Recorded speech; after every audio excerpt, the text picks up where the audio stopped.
I mean, the first thing I'd have to say, when we started working in this area in Saskatoon, the type of data that we were starting to generate was shocking. The degree of health inequalities for different subpopulations. And we recognized right away that it would be irresponsible to just publish that data without doing some preparatory work. And that was both preparation with those that were affected, so a nothing about us without us approach, and working with the communities that were affected, both geographically and subpopulations, different cultures, different socioeconomic groups, etc.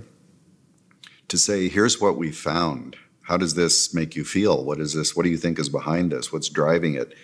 So that before we even came with any kinds of solutions, it would be informed by those that are experiencing the need, first of all. And then secondly, with those who would likely be charged with responding to those needs. So leaders from intersectoral groups and government agencies and NGOs to say, this is the kind of data we're finding. What do you think is behind it? So that would be the first lesson, is just involvement of those that are impacted to help find those solutions, drawing, yes, on literature and what's been proven to work elsewhere, and then collaborate intersectorally to see if we can jointly announce some first steps of actions to take. I think another lesson is just recognizing that it's huge. When you want to embark on something like this, you have to take a step back and say, am I in this for the long haul? This isn't something that we can do like many programs where it's a short-term investment. You're saying this is part of our core programs and services and something that the community and other groups can count on us being in for the long haul, because it's going to take time and persistence. And then in doing so, say, what is our role in that? It's not, like many things in public health, it's not our sole responsibility to get involved, but we're a crucial partner. So looking at the coalition of groups that you bring to the table, what is public health's strength or unique contributions we can bring? That convener role and collaborator role, if you have those established relationships already, can go a long way.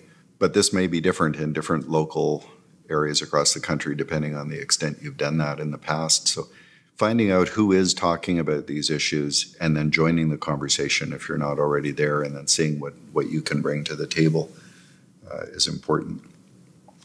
I think the other thing we learned is doing a bit of an assessment of what is the level of both political will and public support in your local jurisdiction. And if either one or both are lacking, what can you do to ready the ground, if you will, for a later harvest?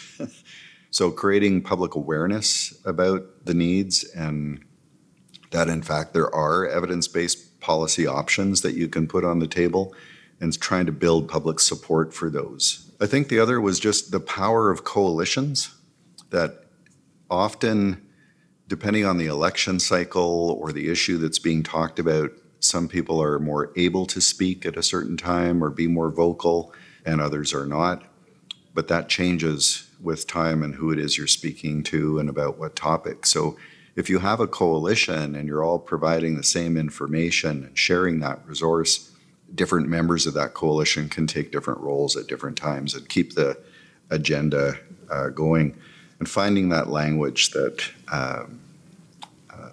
resonates with the decision maker, that how can you help meet their needs with a health and all policies approach.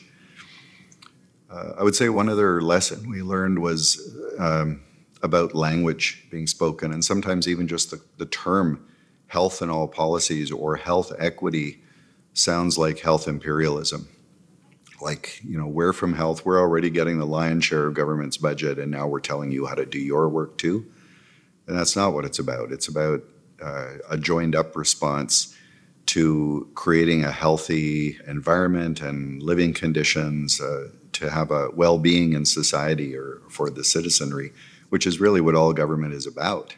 And reframing it in that way sometimes means taking the health language out of it and just recognizing that what we're trying to do is optimize how all of these joined services work together to create more well-being for citizens or for a community.